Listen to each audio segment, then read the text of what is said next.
Assalamualaikum warahmatullahi wabarakatuh. Selamat pagi Aga Karebo pemirsa. Beragam informasi menarik akan kami hadirkan ke hadapan Anda di seputar Ainus Sulsel edisi hari ini. Berikut di antaranya. Rumah kos diduga lokasi praktek judi online digerebek polisi.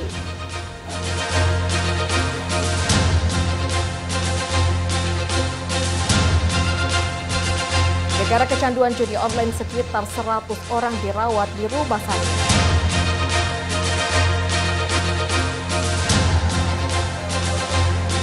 Peluang menang pasangan calon bupati dan wakil bupati yang bertarung di Pilkada Kabupaten Takalar.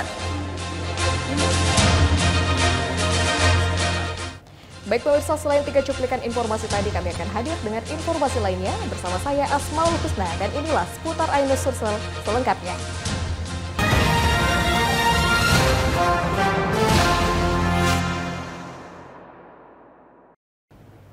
Baik pemirsa, kita awali informasi hari ini dengan informasi aparat kepolisian Polrestabes Makassar menggerebek sebuah rumah kos di Jalan Hertasning, Kecamatan Rapocini yang ditenggarai sebagai lokasi praktek tempat bermain judi online beromset ratusan juta rupiah.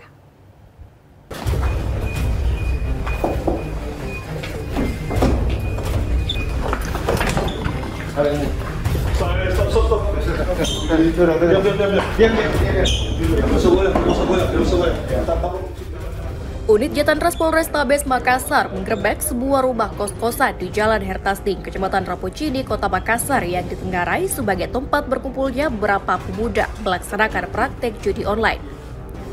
Saat penggerebekan berlangsung, tampak 2 orang pemuda sedang melakukan praktek judi online. Tak tanggung-tanggung, dalam kamar tersebut polisi menemukan 3 unit PC yang sudah dirakit khusus, beberapa handphone, serta ratusan kartu perdana yang sudah diregistrasi untuk mendaftarkan jenis-jenis judi online yang akan dimainkan. Kartu apa nih? Begini.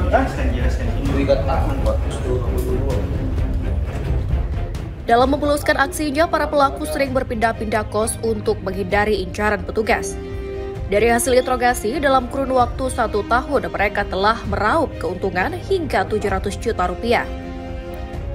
Diketahui kedua pelaku berinisial KH dan MB kerap berpindah-pindah lokasi untuk menghindari tangkapan petugas dan sudah selama setahun melakukan aksi perjudian tersebut dan telah meraup keuntungan lebih dari 700 juta rupiah. Kapolrestabes Makassar Kombes Pol Muhammad Kajib yang memimpin langsung penggerebekan tersebut menjelaskan, penggerebekan ini dilakukan setelah menerima laporan warga yang curiga dengan aktivitas pelaku selama tinggal di kos-kosan tersebut, sehingga berdasarkan laporan tersebut polisi pun langsung melakukan penggerebekan. Jadi dia menggunakan ada akun Hex Domino Island 11.020. Dia telah membuat ada 11.000 akun. Dia lakukan sampai saat ini sudah sekitar 1 tahun. Dia sudah mendapatkan hasil kurang lebih sebanyak 700 juta rupiah. Yang bersangkutan untuk judi online ini dia bermain dengan bandar. Bandar ini masih kita lakukan pengembangan. Selanjutnya, kedua pelaku dan seluruh barang bukti dibawa ke Polrestabes Makassar untuk proses hukum lebih lanjut. Mereka pun terancam pasal 27 Undang-Undang ITE dengan ancaman pidana maksimal 7 tahun penjara.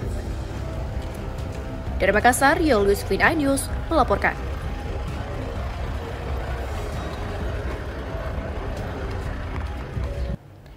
Sementara itu pemirsa, gara-gara kecanduan judi online, sekitar 100 orang dirawat di RSCM Jakarta. Untuk memberantas judi online, pemerintah memblokir 10.000 rekening terkait judi online.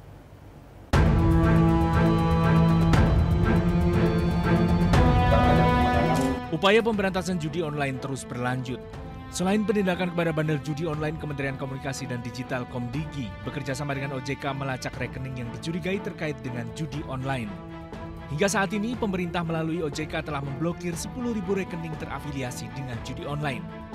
Dalam waktu dekat, OJK juga akan memfasilitasi pusat anti penipuan online untuk menangani kasus-kasus penipuan perbankan hingga toko online. Di antaranya pemblokiran 10.000 Pak ya terakhir ya, 10.000 rekening bank yang terafiliasi dengan judi online Dan pencapaian ini merupakan hasil kolaborasi khususnya Kemkomdigi dengan juga OJK dan perbankan. Sementara itu, karena mengalami gangguan mental akibat ketergantungan judi online, sekitar 100 orang harus dirawat di RSCM Jakarta. Harapan menang melalui judi online hanyalah palsu belaka.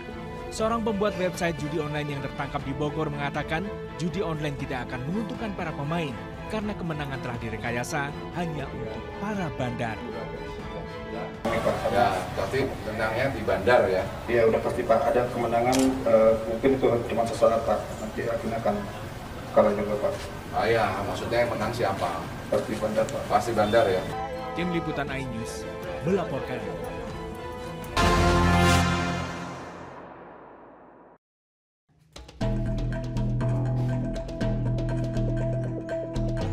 Sudah 1 bulan mobil ambulans milik Desa Kampung Baru, Kecamatan Pelandaan, Kabupaten Jombang terparkir di rumah salah seorang warga. Penyebabnya mobil ambulans tersebut telah digadaikan oleh Kepala Desa Kampung Baru sebagai jaminan atas utang sebesar 10 juta rupiah. Awalnya Kepala Desa menggadaikan motor milik istrinya kepada warga tersebut. Namun motor diambil oleh istri sang Kepala Desa, sehingga warga penerima gadai terpaksa mengambil mobil ambulans sebagai jaminan utang. Tidak hanya ambulans, sebelumnya motor milik salah satu perangkat desa juga digadaikan oleh Kepala Desa dan sampai kini belum dibayar. Waktu pertama aku vario digadaikan, varionya Bulura. Nah, terus varionya itu diambil Bulura.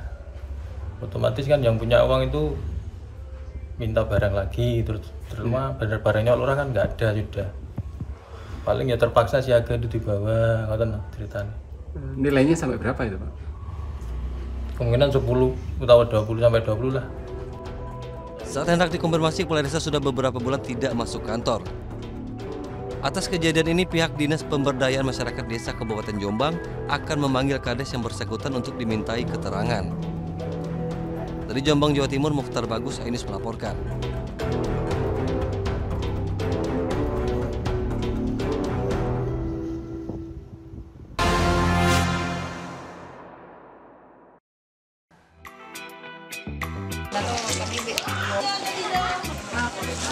Sekelompok wanita Minang berkumpul di rumah.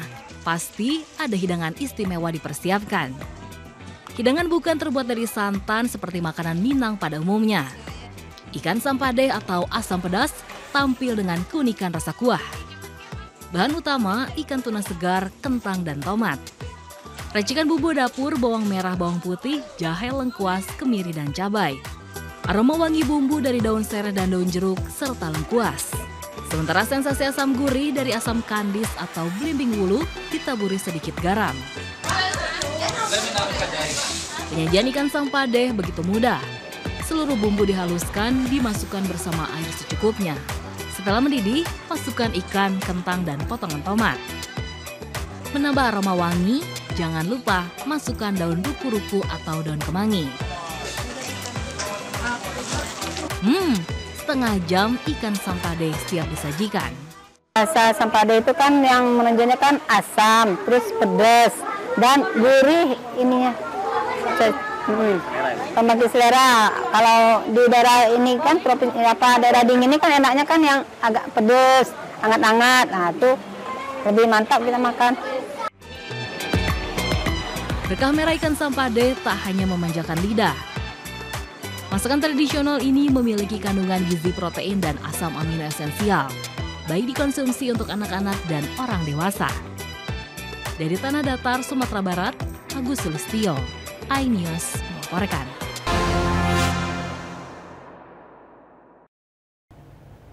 Baik pemirsa, jangan kemana-mana, usai jeda berikut kami akan hadir dengan informasi. Peluang menang pasangan calon bupati dan wakil bupati yang bertarung di Pilkada Kabupaten Takalar.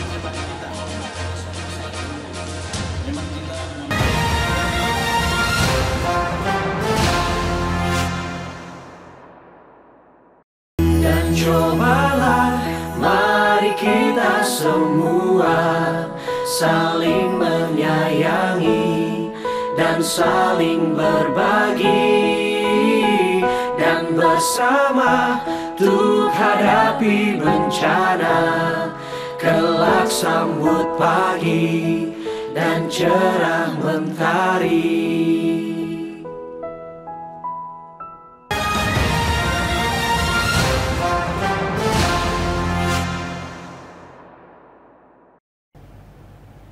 Pemirsa, beralih ke informasi politik, pilkada serentak di Kabupaten Takalar semakin dinamis. Pasalnya, survei pasangan Samsari Kipta Nasir Ibrahim yang bersaing dengan Firdaus Dengmanye Hengki Yasin di pilkada Takalar hingga saat ini hanya terpaut 8%.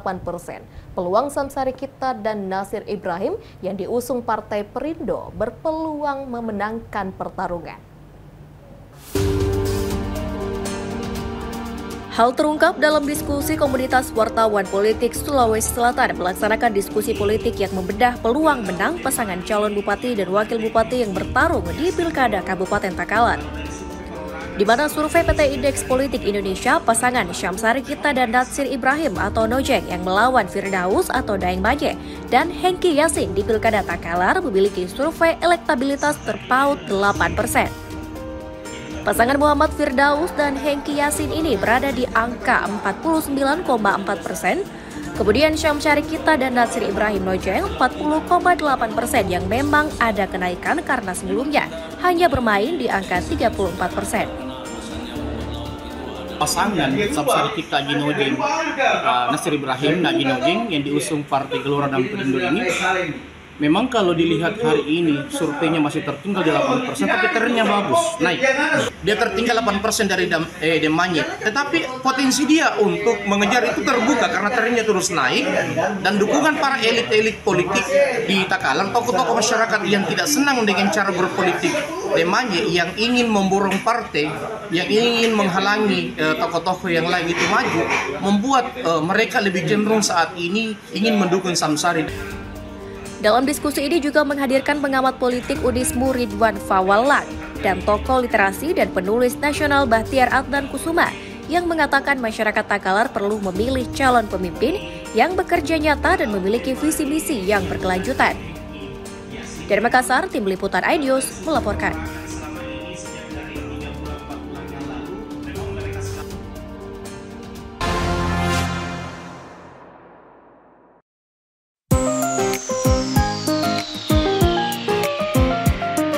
Bertempat di Kelurahan Ngadirejo, Kecamatan Kepanjen Kidul, Kota Blitar, Jawa Timur, pengunjung bisa menikmati sensasi memetik dan memanen buah anggur secara langsung. Di tengah udara segar dan rimbunnya pohon anggur, pengunjung bisa mencicipi langsung segarnya buah anggur dari pohon. Utari, pengelola kebun belajar membudidayakan anggur secara otodidak, berawal dari menanam di lahan sempit. Saat ini, sedikitnya ada 100 pohon yang sudah menghasilkan anggur. Terdapat belasan jenis buah anggur yang dibudidayakan, di antaranya anggur Jupiter, anggur transfigurasi, dan juga anggur jenis Ninel. Kok hasilnya kelihatannya bagus, terus nambah lahan sedikit-sedikit sampai ini agak luas ini. Matangnya kan tidak serempak ya, jadi ada yang matang, ada yang belum. Panennya nggak bisa bareng semua. Macam-macamnya anggur banyak, terus ya rasanya enak, manis, lebih fresh.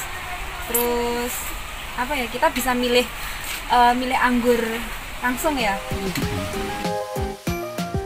Di Taman Agrowisata Anggur ini, pengunjung juga bisa mendapat edukasi tentang ragam varian dan budidaya buah anggur. Bagi pengunjung yang ingin membawa pulang buah anggur, setiap kilogramnya dibanderol dengan harga Rp100.000. Dari Blitar, Jawa Timur, Robi Ridwan, iNews melaporkan.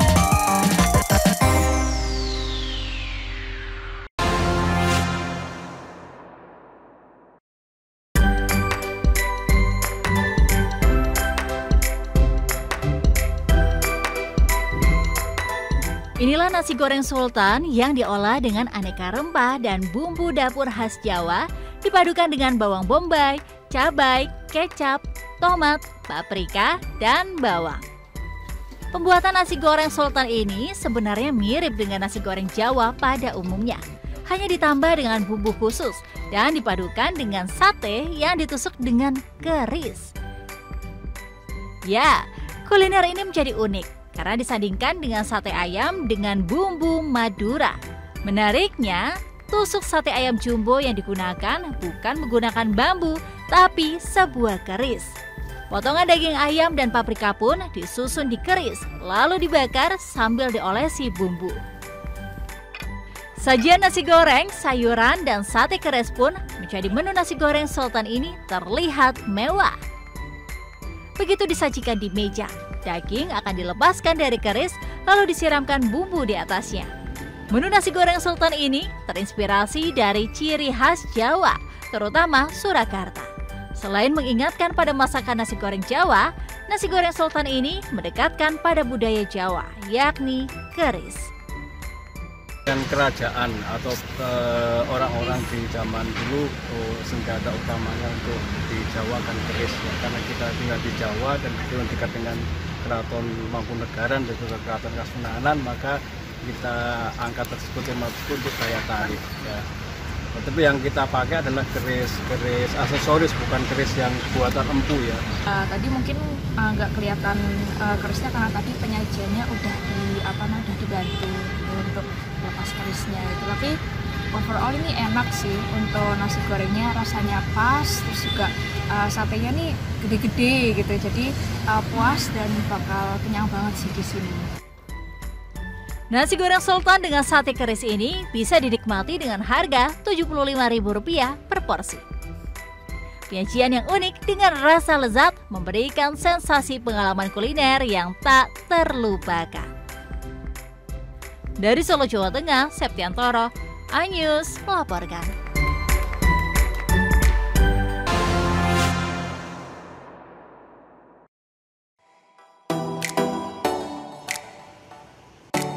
Pemirsa, enaknya makan siang apa ya? Aku pengen makan berat, tapi juga pengen makanan ringan yang manis dan juga gurih. Nah, di kedai makan satu ini menyajikan aneka menu kari ayam maupun kari sapi dan juga menu cakwe dengan aneka topping. Saya pun penasaran seperti apa. Yuk ikutin saya. Anda berkunjung ke Sleman, Yogyakarta. Jangan lupa menjajal kuliner di Kopi dan Roti Dua Kerbau. Kedai buka sejak pagi menawarkan hidangan istimewa. Perut belum terasa lapar, Anda sulit menolak aneka cemilan cakwe. Cakwe disajikan berbagai pilihan topping, rasa gurih, cakwe cakalang mayo, serta cakwe sapi dua kerbau. Mau rasa manis? Kedai ini juga menyajikan cakwe matcha dan coklat kacang. Setelah saya menikmati camilan, tentunya belum kenyang dong makan siangnya. Ini dia main course yang saya pesan di sini karena spesialis kari gitu kan ya. Bumbu di sini bener-bener otentik, dua kerbau. Yuk kita coba bareng-bareng. Di sini juga menyediakan hidangan makanan utama. Suka rasa pedas? Coba mie sapi kari merah, ketupat ayam kari merah, bubur dengan taburan daging ayam dan sapi, hingga nasi pedas. Isi lauknya menggoda selera. Ada paru goreng, kulit ayam, telur goreng. Istimewanya nasi dicampur cabai serai serta daun jeruk. Kita ada kari dengan berbagai macam varian, topping, ada daging, ada ayam, ada ketupat juga mie. Terus ada cakwe, di sini cakwenya ada berbagai macam varian juga. Ada toppingnya, ada manis, ada asin. Tak perlu khawatir, meski hidangan cukup menggoda, harga yang ditawarkan cukup terjangkau. Mulai Rp10.000 per porsinya. Dari Sleman, Yogyakarta, Anissa Rizkia, Fadolikus Herndarto, iNews melaporkan. Pemirsa, informasi tadi menutup perjumpaan kita pada hari ini di seputar iNews Sulsel edisi hari ini. Saya Asmaul Husna bersama dengan seluruh tim yang bertugas pamit undur diri. Selamat beraktivitas, salam begitu pada salama. Wassalamualaikum warahmatullahi wabarakatuh.